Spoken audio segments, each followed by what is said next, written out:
फिर लद्दाख में घुसपैठ की कोशिश की। भारत के विदेश मंत्रालय ने बयान जारी कर कहा कि चीन के सैनिक पैंगोंग झील के दक्षिण किनारे में फिर से घुसने की कोशिश की, लेकिन भारतीय सेना की सख्त चेतावनी के बाद लौट गए। 31 अगस्त को चीन ने उकसाने वाली घटना तब की जब लद्दाख के चुशूल में भारत और चीन के सैन्य अधिकारियों के बीच बातचीत चल रही थी। भारत ने चीन को अपने सैनिकों को अनुशासन और नियंत्रण में रहने को कहा। भारत ने पैंगोंग झील के दक्षिणी किनारे पर अपनी मौजूदगी को और मजबूत कर लिया है। रक्षा मंत्री राजनाथ सिंह के साथ हुई सेना की बैठक में तय किया गया कि चीन की हिमाकतों का जवाब देने के लिए भारत एलएसी के पास सभी संवेदनशील इलाकों में आक्रामक रुख बरकरार रखे। लद्दाख में तनाव कम करने के लिए भारत और चीन के सैन्य अधिकारियों के बीच कल की बातचीत बेनतीजा रही। ब्रिगेडियर कमांडर स्तर की बातचीत लद्दाख के चुशूल में भारतीय इलाकों में हुई थी। लद्दाख के हालात पर दिल्ली में कल रक्षा मंत्री राजनाथ सिंह की अध्यक्षता में उच्च स्तरीय बैठक हुई। बैठक में राष्ट्रीय सुरक्षा सलाहकार अजीत डोवल, विदेश मंत्री S Jaishankar, chief of defence staff general Bipin Rawat, सेना अध्यक्ष जनरल मनोज मुकुंद नरवणे शामिल हुए।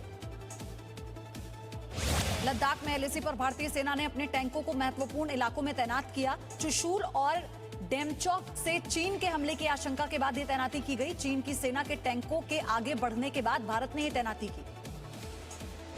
रक्षा मंत्री राजनाथ सिंह आज 3 दिन के दौरे पर रूस रवाना होंगे। रक्षा मंत्री मॉस्को में शंघाई कॉरपोरेशन ऑर्गेनाइजेशन यानी एससीओ की रक्षा मंत्रियों की बैठक में हिस्सा लेंगे। इस बैठक में चीन के रक्षा मंत्री भी मौजूद रहेंगे। चीन अपने परमाणु हथियारों को दोगुना करने की तैयारी कर रहा है। अमेरिका के रक्षा मंत्रालय पेंटागन ने रिपोर्ट जारी कर कहा है कि चीन परमाणु बम ले जाने में सक्षम बैलिस्टिक मिसाइलों की भी संख्या बढ़ाएगा। ये मिसाइलें अमेरिका तक मार करने में सक्षम होंगी। भारत ने संयुक्त राष्ट्र सुरक्षा परिषद से जम्मू कश्मीर के मुद्दे को हमेशा के लिए हटाने की मांग की है। भारत ने इसे आउटडेटेड एजेंडा आइटम बताया। भारत ने एक बयान जारी कर कहा है कि इस तर्कहीन मुद्दे पर दुनिया को कोई रुचि नहीं। पाकिस्तान ने जम्मू कश्मीर के बांदीपोरा में सीज फायर का उल्लंघन किया। बांदीपोरा के बख्तूर गुरेज सेक्टर में पाकिस्तान ने गोलीबारी की। भारत ने जवाबी कार्रवाई में गोलीबारी की। जानमाल के नुकसान की जानकारी अभी तक नहीं मिली। अंबाला एयरबेस में तैनात लड़ाकू विमान रफाल की सुरक्षा को वहां उड़ने वाले पक्षियों से खतरा है। एयर मार्शल मानवेंद्र सिंह ने हरियाणा के चीफ सेक्रेटरी को चिट्ठी लिखी। शहरी निकाय निदेशालय ने वायुसेना अड्डे के 10 किलोमीटर के दायरे में कबूतर उड़ाने वाले लोगों को नोटिस जारी कर कहा, अगर कबूतर उड़ाए गए तो होगी कार्रवाई। सुशांत केस की जांच कर रही सीबीआई आत्महत्या के लिए उकसाने को लेकर जांच करेगी। सूत्रों के मुताबिक सीबीआई को सुशांत की मौत में कोई साजिश नजर नहीं आ रही। सबूतों और जांच के आधार पर सीबीआई को यह आत्महत्या का मामला लग रहा है। आज सीबीआई रिया के पिता इंद्रजीत चक्रवर्ती से पूछताछ करेगी। परिवार के बाकी सदस्यों को पूछताछ के लिए नहीं बुलाया गया है। इलाहाबाद हाईकोर्ट के आदेश के बाद डॉक्टर कफील खान को मथुरा जेल से देर रात रिहा कर दिया गया। जेल से रिहाई के बाद डॉक्टर कफील ने कहा कि यूपी सरकार राजधर्म निभाने की बजाय बालहट पर अड़ी हुई है। उन्हें फिर किसी केस में फंसा दिया जाएगा। डॉक्टर कफील को नागरिकता संशोधन कानून के विरोध में भड़काऊ भाषण देने के आरोप में गिरफ्तार किया गया था। बुलंदशहर में गैंगरेप की पीड़ित नाबालिग 8वीं क्लास में पढ़ने वाली छात्रा ने जहर खाकर आत्महत्या कर ली। परिवार की शिकायत के बाद पुलिस ने 3 आरोपियों के खिलाफ छेड़छाड़ का मुकदमा दर्ज किया था। आरोपियों ने गैंगरेप का वीडियो भी बनाया था। कानपुर में गैंगस्टर विकास दुबे से जुड़े बिकरू कांड के बाद थाने का शुद्धिकरण किया गया।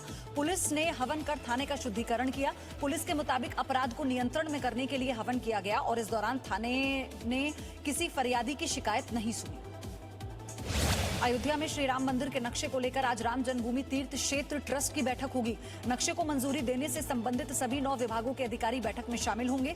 माना यह जा रहा है कि आज मंदिर का नक्शा पास हो जाएगा। अयोध्या में विवादित ढांचा गिराने के मामले में सीबीआई की विशेष अदालत में बहस पूरी हो गई। आज से अदालत अपना फैसला लिखना शुरू करेगी। इस मामले में आरोपियों में लालकृष्ण आडवाणी, कल्याण सिंह, मुरली मनोहर जोशी, उमा भारती भी शामिल हैं। सुप्रीम कोर्ट ने 30 सितंबर तक फैसला सुनने का आदेश दिया हुआ है। पूर्व राष्ट्रपति प्रणब मुखर्जी की अस्थियों को कल देर शाम हरिद्वार में गंगा में प्रवाहित किया गया। प्रणब मुखर्जी के बेटे अभिजीत मुखर्जी ने हर की पौड़ी में विधि विधान के साथ अस्थियां विसर्जित की। इस दौरान बड़ी संख्या में कांग्रेस कार्यकर्ता मौजूद रहे। देश में कोरोना संक्रमण के मामले बढ़कर 37 लाख के पार पहुंचे। करीब 24 घंटे में संक्रमण के 69,921 नए केस आए। 819 लोगों की मौत हुई। अब तक 65,288 लोगों की मौत हो चुकी है।